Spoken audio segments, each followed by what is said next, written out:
Dengarkan cerita asal-muasal Minang. Cerita anak dari Sumatera Barat. Dahulu kala, di daerah Sumatera Barat, ada sebuah kerajaan yang makmur dan damai, dipimpin oleh seorang raja yang bijaksana. Kerajaan Pagaruyung namanya. Suatu ketika, terdengar kabar bahwa kerajaan Majapahit akan menyerang kerajaan Pagaruyung. Padahal para pemimpin kerajaan Pagaruyung memberikan semboyan kepada seluruh prajurit untuk menegakkan perdamaian. Kemudian, Raja Pagaruyung mengajak diskusi para penasehatnya. Mereka mencari cara menahan serangan pasukan Majapahit. Akhirnya, seorang penasehat kepercayaan raja mengusulkan sebuah ide cemerlang.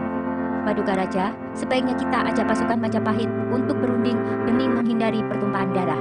Kita sambut mereka di perbatasan. Jika mereka menolak, ajaklah mereka untuk beradu kerbau, kata penasehat raja itu.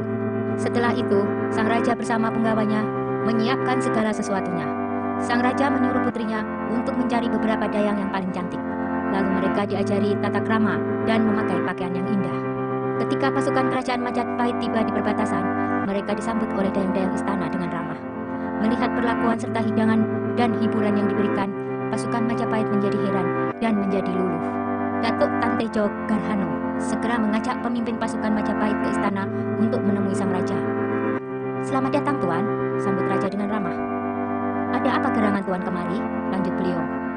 "Kami diutus oleh Raja Majapahit untuk menaklukkan Pagaruyung," jawab pemimpin itu. "Kami memahami tugas Tuan, tapi bagaimana kalau peperangan ini kita ganti dengan adu kerbau saja, supaya tidak perlu ada pertumpahan darah di antara pasukan kita," jawab raja.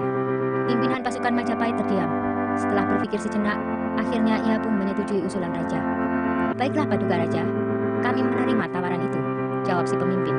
Keesokan harinya, kedua kerbau aduan dibawa ke gelanggang, lalu dilepas.